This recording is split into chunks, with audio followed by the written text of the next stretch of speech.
We have a lot to discuss today. Hello, YouTube! My name is rhianaB, and welcome back to my review series of Survivor Season 41.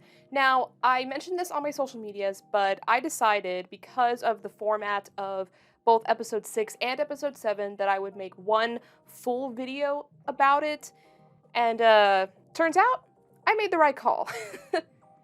I honestly don't know how to comprehend what I just witnessed, mostly this week's episode, on episode 7. We do have a lot to discuss. Fair warning, I am going to kind of yada yada through episode 6 because really at the end of the day it really didn't matter all too much. But I do need to talk about some things that happened in that episode, and then we need to focus on episode 7 because holy shit, I have a lot to say about episode 7. But before we go in depth with episode 6 and 7 of Survivor 41, make sure to hit the subscribe button and ring the bell notification so you can always be informed when my newest Survivor videos come out, as well as any other videos that I do on the side as well. Alrighty then, episode 6 first. Really, nothing in this episode really mattered. A couple of things were important, but at the end of the day, I'm not going to talk about everything in this episode because of how it turned out. So first off, we do have a bit of a weird dichotomy between Ricard and Shan. Obviously, these are the last two people on the Yua tribe, and their trust has been shaken quite a bit. Obviously, the whole ordeal of the placement of the extra vote was brought back up again, and trust has now been... I don't know if it's too far to say that it's completely shattered. Even Shan admitted that she has still some trust with Ricard, but it's definitely not the same, and I do not blame her, or Ricard for that matter. This whole fight between them is just really interesting, and because it did get some significant screen time, both in the episode before, plus in episode 6, that I feel like this has some meaning somewhere, so I have no idea if this means we are going to be getting a more... I don't know, if there's going to be more of a conflict between them in the future. Maybe they're both on differing alliances now instead of being on the same page, how like they were a lot of time on Yua. I don't know, but it was rather interesting to get all of that content with Ricard and Shan. So I think time will tell how it gets resolved, or if it gets resolved at all. So the big thing about this episode, this was supposed to be the merge. We're at about halfway point in the season, yet, being that it is season 41, it doesn't come that easy. So it technically is a merge, but how they are doing it is that instead of the normal just combining of however many tribes are left in the game, they decide to split them off into two separate groups, except two people drew off-colored rocks, and they would sit out of an immunity challenge, where one team that wins will be in the merged tribe. They will get the merged feast. They will be safe at the next tribal council. Every person on the winning tribe of this challenge will be safe from tribal council. Okay? And then obviously the people that are eligible for votes are the people on the losing tribe. So really quickly, we have the blue tribe, which is Danny, Deshawn, Sydney, Ricard, and Evie.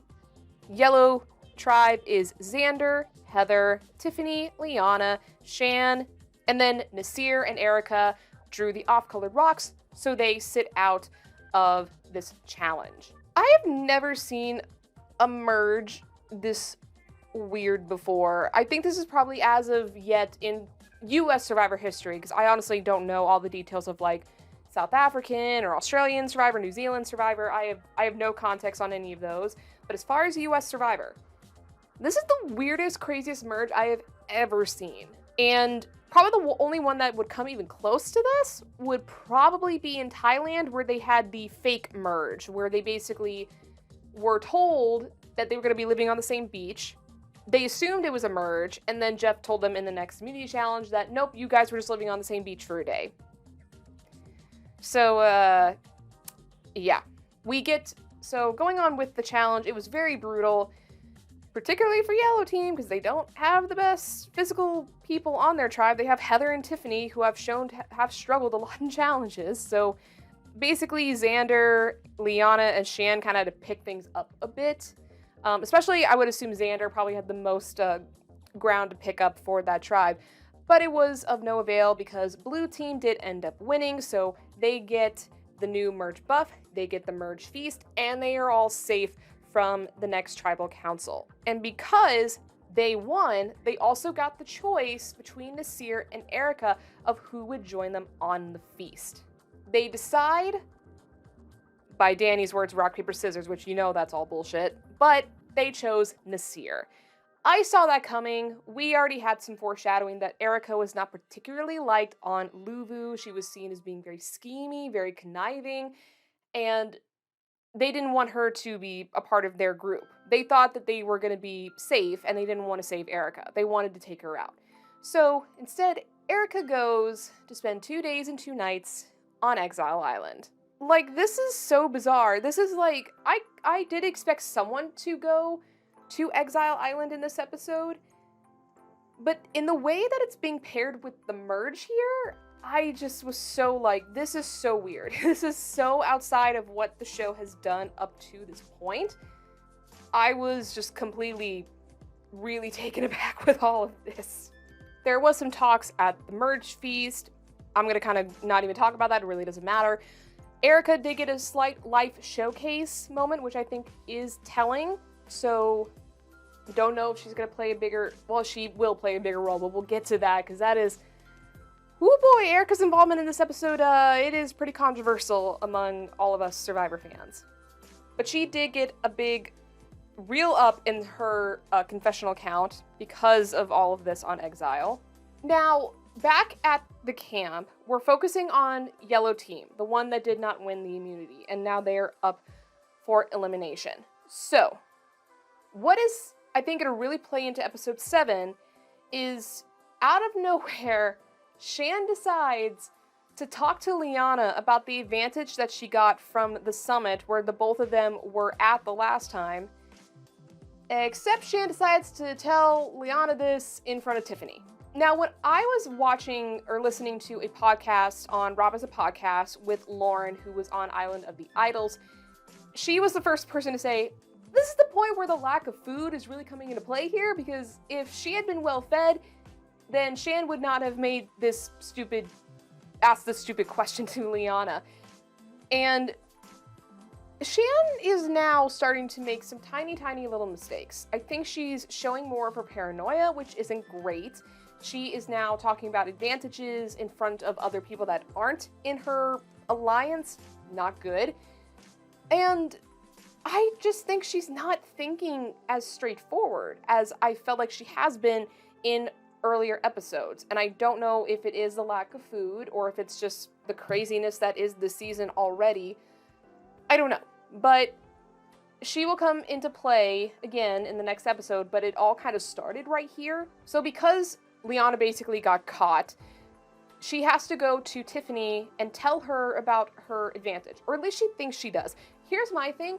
Liana shouldn't have been able to tell Tiffany the entire truth. She could have hid some things away from Tiffany, but yet give her information that she could at least be aware of or could take Tiffany off of her back. It's the same thing that happened with Xander when he was talking to Voce and Evie in the very beginnings of the game. He told the entirety of his 3-way idol when he really didn't need to, because that put a bigger target on him. Now, it has now put a bigger target on Liana, and plus, it has broken this alliance between Liana, Tiffany, and Evie. They've been relatively strong the past few rounds. Now, this is when things are starting to fall apart a little bit. And speaking of the Yasa tribe, Xander also is now trying to find a way to get out of this really bad situation that he's in. He's the only guy in this tribe who's eligible to be voted off, as well as he has a big target on his back, because I think pretty much everyone knows he at least has an idol, and Danny knows that he has the extra vote because he was at the summit with Xander and JD. But Nasir goes up to him and is like, we will protect you. We want to be a part of your game. We want to work with you, yada, yada, yada. How much weight that actually has, debatable, but it is interesting if Xander will leave his Yasa group to go and join with a guys alliance, especially since Danny, as we know of, is really pushing for an all guys alliance. He's very scared of the women in the game. Another thing that's really interesting about this episode is that we now see a brand new alliance. It is with Shan, Liana, Deshawn, and Danny. This is really interesting that this is happening on the island where, if you look at Big Brother just this past season, they too had an all African American alliance. So I find it so fascinating how both of these shows that do have quite a bit of similarities in their structure and how the game is kind of played, and they both have these really relatively big and powerful all African American alliances. And I really agree with what Deshawn said in one of his confessionals that, you know, when you have a diverse cast, like how this season of Survivor has been, it really opens the doors for people of minorities to come together and create these strong bonds and create strong alliances that can really help you out. Because you can share ideals and share experiences that not everyone else has experienced. And that can make your bond really, really strong. So time will tell if this foursome will actually stay together, but I think it's just really, really cool how both of these past seasons of these CBS reality competition shows have had these African American people coming together and making these really strong alliances. I will say though, Survivor has had more success with minority alliances than Big Brother has. So there's that. And now we get to the controversial part of this episode, and that is Erika on exile. On the last day of her stay, Jeff pulls up and gives her a lifeline in the game. So basically, what happens here is Jeff says that Erika has the choice to rewrite history, and that with a glass hourglass with black sand in it, she has the opportunity to change the course of the last part of the game. And basically what that means is if she leaves the hourglass as it is, then nothing changes. Everything that has happened is set in stone. That is the way it'll be played. Nothing changes. However, if she chooses to break the hourglass, she herself, along with the yellow team, will all be immune. Meaning that the blue tribe who won their immunity in this episode will have their immunity taken away from them, and they will be the ones who are eligible to get voted out of the game.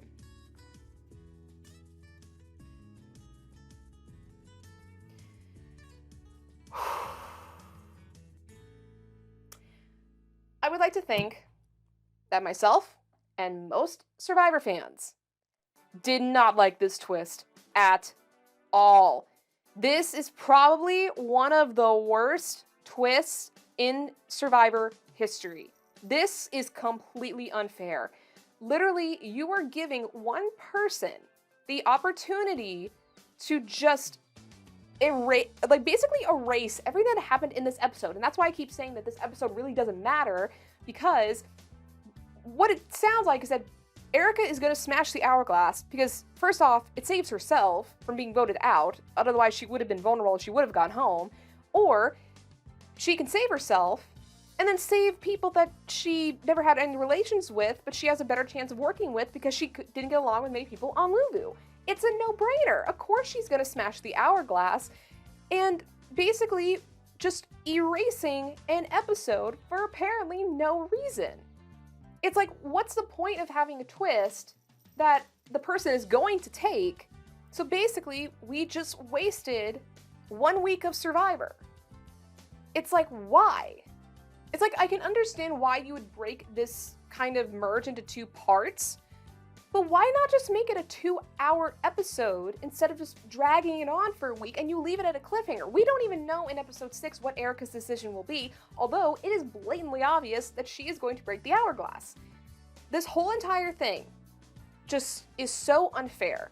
So the people that did win immunity had the right to keep their immunity unless they themselves wanted to give it up. This is why right now it's really hit me how much the game is overtaking the decisions of the players. And with that being said, let's go into episode 7, because this is the part that is the most important. Basically, we find out at this immunity challenge that's basically at the very start of the episode, although Erica still gets a little bit more screen time here. Eric smashes the hourglass. Like, obviously, we knew she was. And obviously, Yellow Team is ecstatic. They're safe.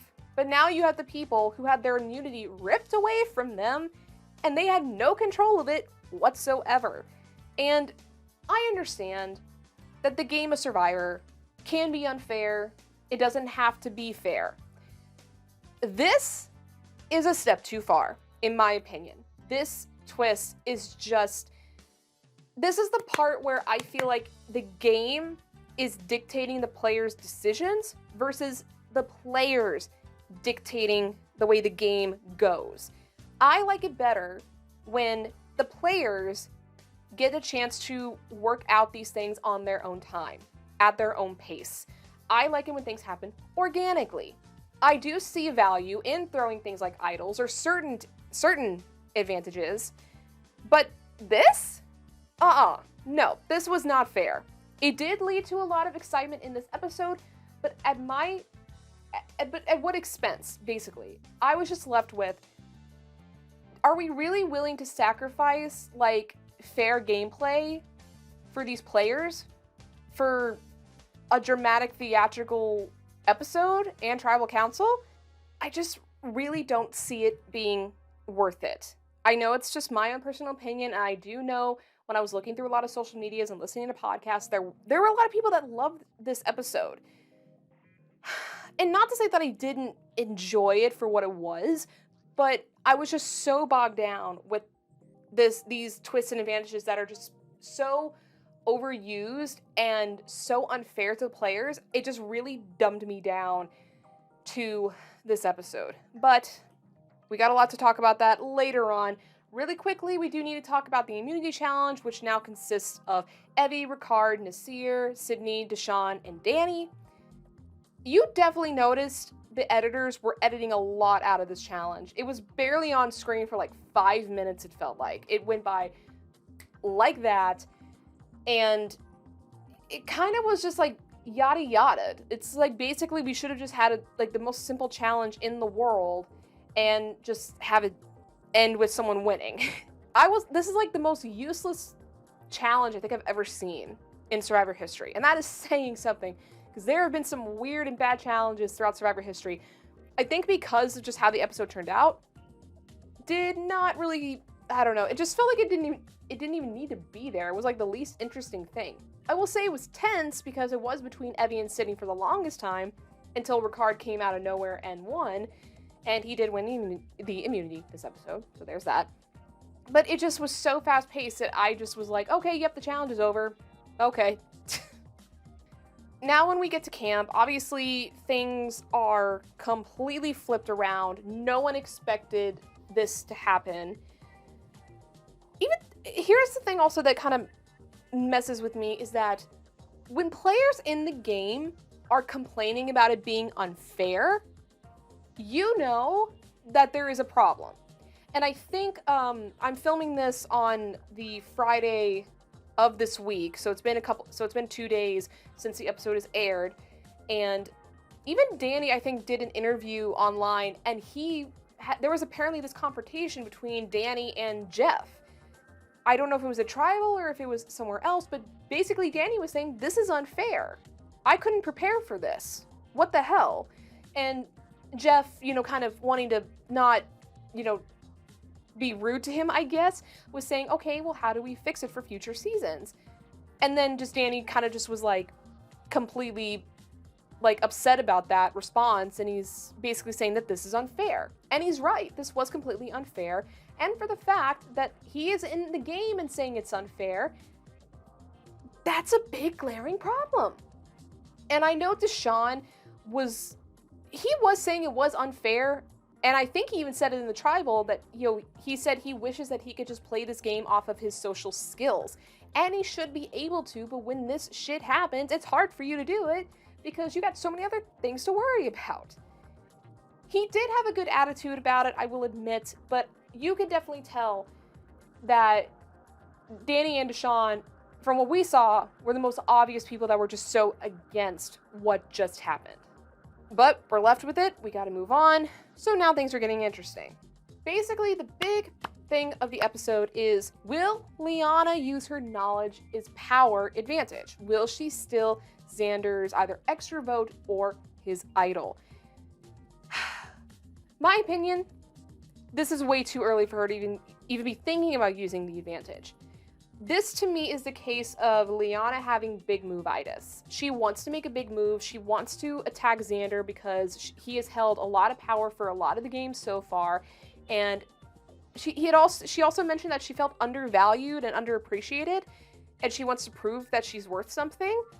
You can prove that a lot of different ways than making a big flashy move too early. Like, this is seriously, I've never understood why in the game you want to make the big moves at the merge. You have so much room to work with because there's so many players in the game. You can really maneuver to make things happen. If you are, say, at Final 7 or Final 6, that is a time where you can use your advantage and really make a powerful move in the game because there isn't that many people left in the game. There's no wiggle room, very little of it. So having that advantage is more beneficial when there's less people in the game. That's why we had advantage get in back in Game Changers, and we also had the multiple idol play in Cambodia. It just makes sense to save these advantages for a time when there are less people in the game, so you have a backup if something goes wrong. So Liana is talking with Shan, Deshawn, Danny, kind of Sydney, about using her advantage to take Xander's vote because Xander has made it clear that he's going to be using the idol to save Evie. They want to keep Yasa strong. There is only, technically there's 4 of them, but right now there's 3 of them because Liana's kind of just completely separated herself from Yasa to join in the African American Alliance. I honestly don't know what to call their alliance. There's nothing as sexy like how in Big Brother they call it the Cookout Alliance. We'll see, but basically Liana nowhere near a part of that alliance anymore. Another thing as well is that this whole supposed alliance between Evie and Deshawn, since they went to the summit together, and Evie even gave Deshawn an advantage basically, that's basically no-go. They basically are attacking each other's alliances and they're like, no way, we are not gonna have a thing, not gonna happen. I could have seen potential if they did work together, but obviously the way that the cookie crumbled, it's just not going to happen here. Now, in another great editing play in this season is we find out that everyone on Yasa already knows about Liana's advantage. Now, at that point, before this happened, at least I didn't have any recollection that anybody on her tribe knew of her advantage. Only Shan knew about it because she was there. But it did turn out that after Liana told Tiffany about it, she immediately went to Evie, and then Evie immediately went to Xander. And obviously Xander is a little panicked. He's the one who has multiple advantages in the game. He is in big trouble as a target for this advantage. And because of Xander's fear about it being used against him, he decides to go to Danny and Sydney and tell them that Liana has been hiding this advantage from them. And with that seed planted in their head, along with the fact that Xander told them also that he was going to be using his idol to save Evie, that throws things completely out of whack here. Basically, everybody on both the Yasa Alliance and the partial Luvu Alliance, basically, they all know that this is an advantage in the game and Liana has it.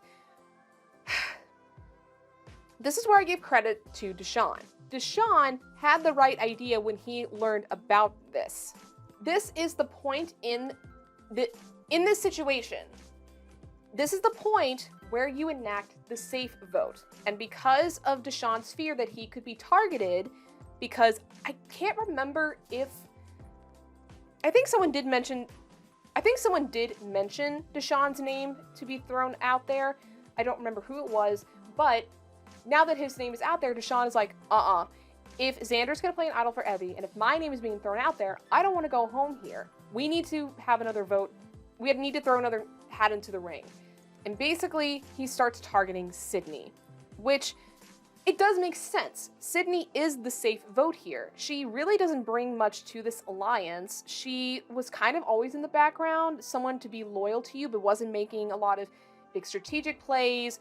She was holding up in challenges okay from what we saw, and socially, she was only close to Deshawn and Danny because she did not like Nasir or Heather. I don't know what her opinion is on Erica, but I think what we also saw is that she was scared of Erica because of her advantage.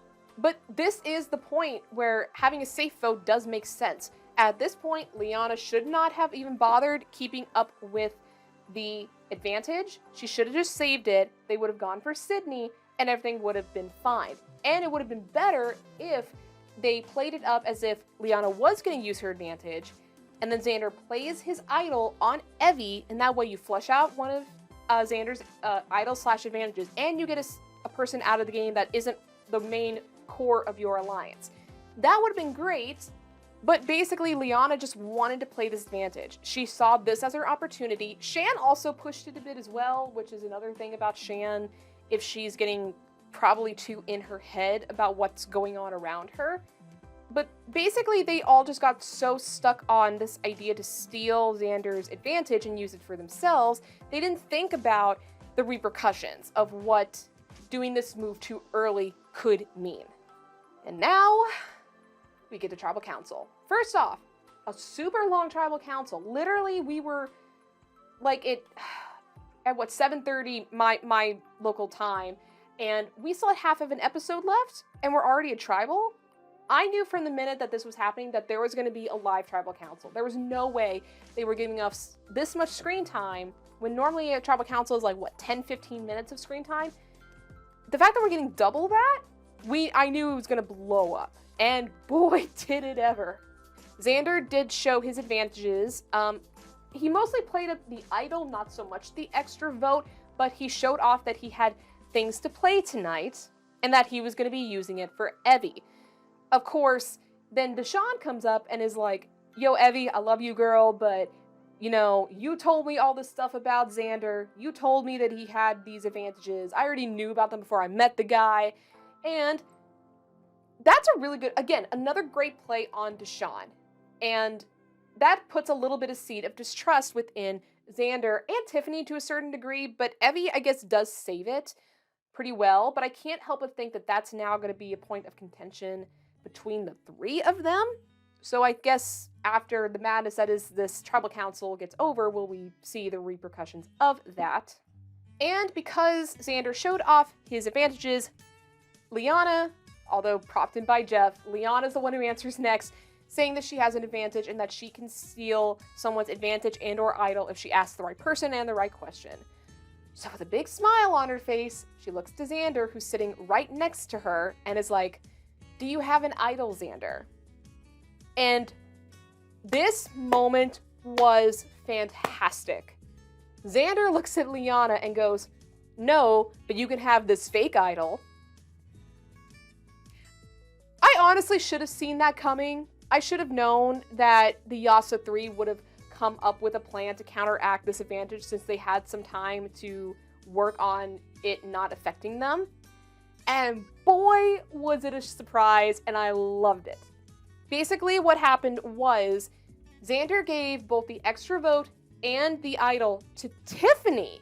Gave them to Tiffany. He made a fake idol and took the paper clue, wrapped it up, and put it in his pants. And that is why there was a scene where Liana was talking to Evie and Xander, and he showed her that it was in his possession. So she would assume that he had the idol and he was personally going to play it for Evie.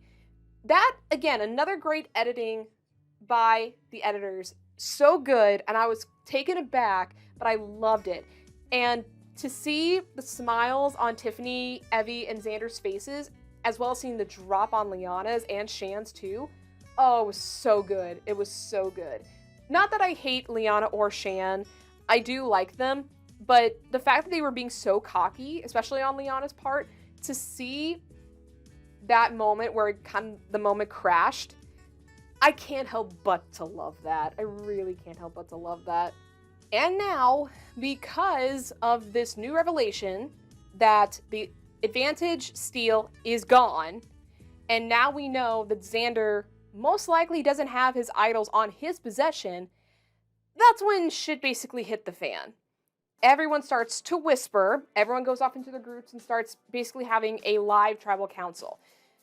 One thing I didn't like about the editing, why the hell did you have a commercial break in the middle of these huddles? No, not again. Do not do that in the future, Survivor. Do not do that. That just makes the live tribal even worse because you're delaying it. So here's the other kicker. We had 2 sets of whispering. They whisper for quite some time, throwing Deshawn, throwing Evie, throwing Sid, who's got the idol, who can we counteract this with, blah, blah, blah. Erica and Heather are just kind of sitting there being like, meh. And at least Jeff made an effort to talk to Erica and be like, oh, look what you did, Erica. This is all you're doing. Da, da, da, da. Yeah, they sat down, and then Deshawn is like, nope, I'm not ready to go yet. I need to talk to more people again. And then they go up and start talking again. I will say, the live tribals, I think they're exciting, and I think that they're interesting. However, it's very hard to keep up with what the hell is going on when there's so many different whisperings, so many huddles. The show has gotten better at least putting captions on the bottom so you can see who's talking and what they're actually saying. But the fact that it takes so much effort to decipher what is happening, it's just, it was a lot. It was a lot. And all I'm thinking of at that point is, this would not be happening if we didn't have all of these random bullshit advantages in the game. If it was just a simplistic idol or one rando outlier advantage, I probably wouldn't be this upset about how this whole episode basically turned out. But everyone sat down, everyone gets ready to vote. I literally have no clue what the hell is going to happen. I have no clue. I basically know it's either Sid, Deshawn, or Evie, and it depends on if Evie is going to be protected by an idol. So when Jeff comes back and asks, does anybody have an advantage or idol to play, Tiffany actually almost goes to play the idol. And Evie wants her to, which is understandable. She knows that her name's going to be written down at least once tonight. But Xander's the one who says, no, Tiff, don't play it. Don't play it. We'll save it. We're fine tonight. And Evie is so hesitant to let this go, but she does. So Evie's vulnerable. But at the end of the day, with 3 votes, Deshawn, 4 votes, Evie, 5 votes for Sydney. Sydney becomes the next person voted out of Survivor 41. She was pissed. And the other kicker here, this was also the first time we saw the shot in the dark dice being used by Sydney, which I don't know if this is a good thing or a bad thing for this twist in the game. I don't see it as being a particularly good thing because to me, Sydney using the shot in the dark, it was kind of just uneventful. It didn't have any buildup, and I think that's because we had so much else going on that even though she had mentioned it before Tribal, she was possibly going to use her shot in the dark dice. It just felt kind of anticlimactic for her because she literally just said, hey Jeff, I used my dice. She unrolled it, said she was unsafe, and that she lost her vote. It just kind of was just meh. It was just so uneventful, at least in the edit. I think if they made it more of a bigger deal, or if we didn't have a live tribal and advantages being thrown all over the place, it probably would have had a bigger difference, or at least it would have been more impactful. But the fact that she went home because of this, I was just kind of left with, nah. Also, the fact that I just was not a big fan of Sydney. I kind of liked her in the beginning. She has a certain charm, but her egos was getting rather irritating, so I'm kind of glad she's gone. And honestly, I'm kind of glad you're not on the merge either, Sydney, because I don't know if I wanted to even hear your questions at a final tribal, because you probably would have been so bitter and so egotistical about what you were going to ask, that I probably wouldn't be here for that. No offense, girl, but you kind of know that's how you came across on TV. Now, this is interesting. I actually did write down who voted for who. I don't normally do this, but for the sake of the craziness that was this episode, I kind of had no choice. Okay, so the Deshawn votes were the Yasa 3. So Tiffany, Xander, and Evie voted for Deshawn. Then you had Ricard, Danny, and Deshawn 2 times. Because Deshawn randomly decided to use his extra vote that he just got tonight on this vote. Like, why? It didn't really matter. And then obviously Sydney didn't have a vote, and all the other people were for Sydney. So Shan, Liana, Nasir, Heather, and Erica all voted for Sydney. Yeah. With all this being said, I do agree that this was a really exciting and dramatic episode, but because of just the heavy weight of the advantages, the idols, Erica's twist on the game, it all just got way too much, to the point where I'm like, no. This episode is not right. This is not okay. We should not have to go through this again. It's way too much. And ironically, when I talked to my mom about this, we have a family friend who's more of a casual Survivor viewer. She loved it. She loved all of the craziness that happened in this episode and what's happened this season.